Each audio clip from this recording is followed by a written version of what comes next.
Well, hello everybody. This is Dr. Troy Dukowitz of the Commit and Go podcast, where we encourage you to make big commitments, take big action to create big-ass results in your life and business. Today's topic is this. Oh, and it's a long one. You may not have known you were going to miss the moment until you make the moment you would have missed. That's a tongue twister, isn't it, folks? So here's the deal. This is actually coming to you just moments after a fun run called the Turkey Trot. These are all across the country that people get up on Thanksgiving morning. They go for a run or a walk, and they even bring their dogs, and they have dog walks as well. And so this is the first year that Wyatt, my 7-year-old, Watson, my 5-year-old, and Leah and I are going to go out and do this. Walker is only 7 months old. He is not ready for this level of competition, if you will. And so typically on this morning, I run the 5-mile race. And then I will catch up with my wife if she does the 2-mile walk, or sometimes she has done the 5-mile race as well. And on this particular day, it's basically, it says it feels like it's 18 degrees out there, which is crazy, right? Like if you're going to say it's 26 degrees, but feels like 18, just call it 18 because it's 18 degrees. So it feels like 18 degrees when we headed out there this morning. Very, very cold, very frigid.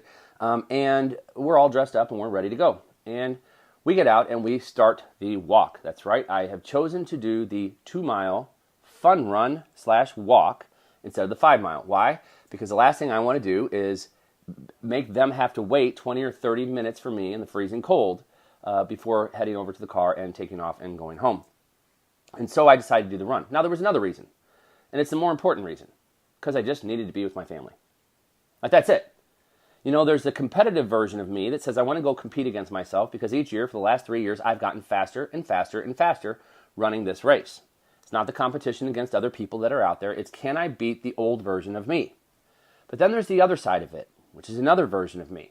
The version of me who's paying more attention to my family, the version of me, if you will, who is paying more attention to my kids, more attention to the fact that we're all growing up, and more attention to the importance of creating significant, that's right, significant connection with my children every chance I get.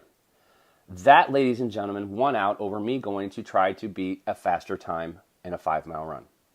And so as we took off, we're there with their cousins and brother-in-law and sister-in-law and my wife, and we're all walking, and we start off with a brisk run, and then we slow down and we start to walk. Well, there's a certain point where Wyatt really just wanted to walk. You could tell the kid was cold. He was miserable.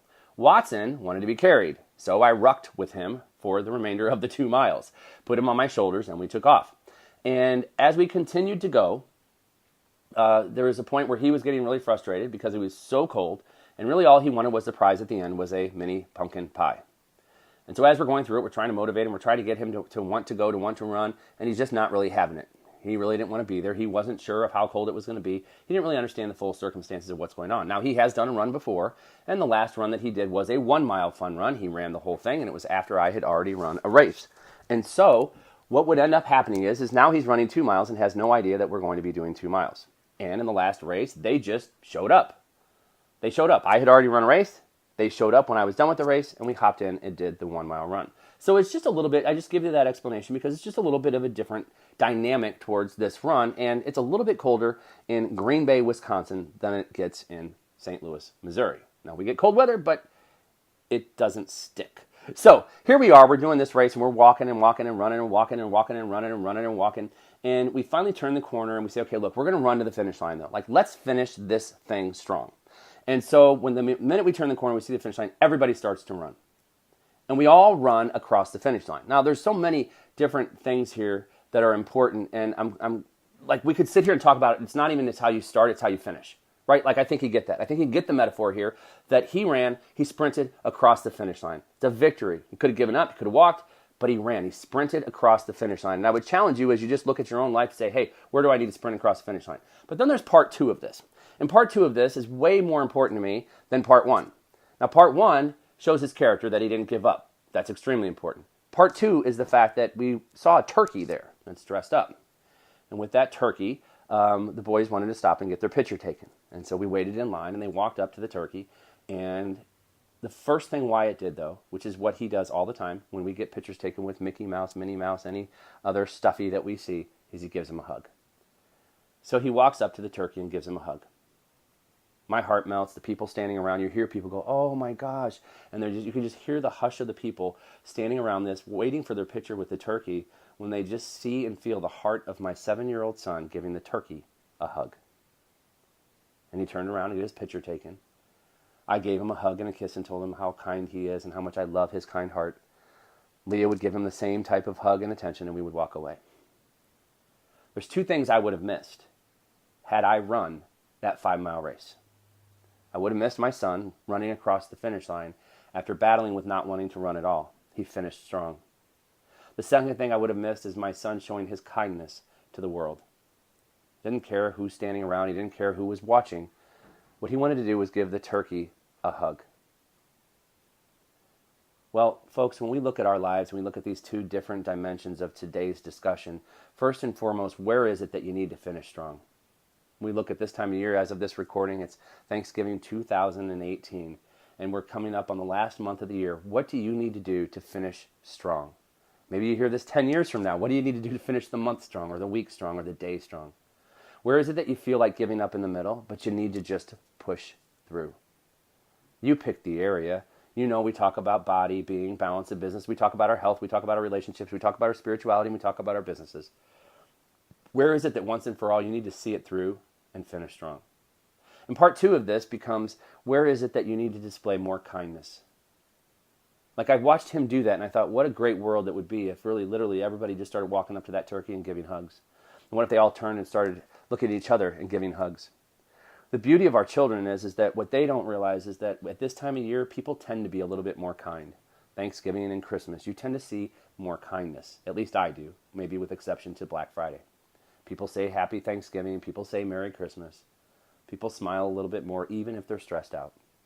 But then there's the other 10 months of the year.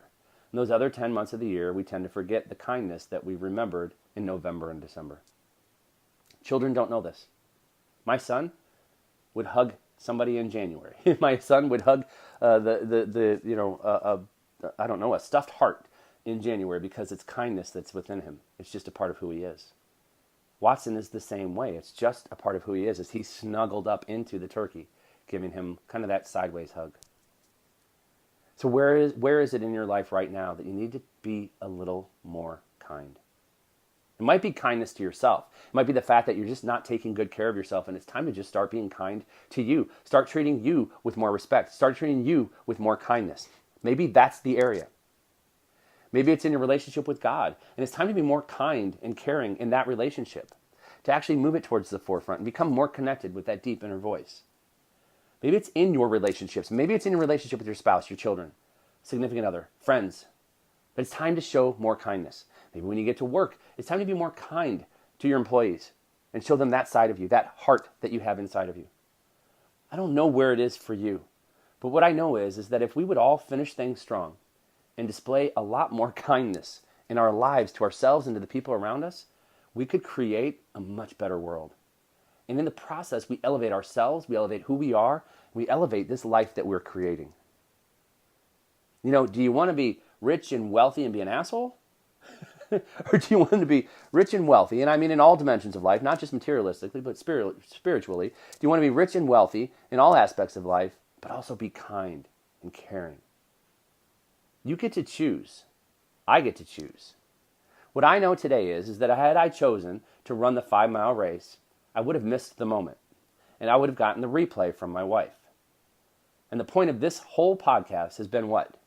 It's been that you never know the moments you're going to miss until you make the moment that you would have missed. Had I run the 5-mile race, I miss Wyatt pushing through to cross the finish line strong. And I miss him displaying kindness to not just me and his mother, or the turkey, but the people around him in Appleton, Wisconsin. That's all I've got for you here today, folks. I am Dr. Troy Dukowicz. You're probably hearing this about a week later, and I'll still say Happy Thanksgiving. And I'm thankful for you for listening to this podcast. I ask just one simple thing, that you share this. Share this with somebody who you think could benefit from the messages I share here every day, Monday through Friday. And remember, I'm on Google Play, Stitcher, and iTunes. Please feel free to rate, review, and subscribe. And as always, you can now go over to the Commit and Go podcast page, commitandgo.com, and you will find out more about me and what it is that I do to help people to make big commitments, take big action, and create big ass results in their life and business. That's all I've got for you here today, folks. We'll hear you next time. Bye-bye.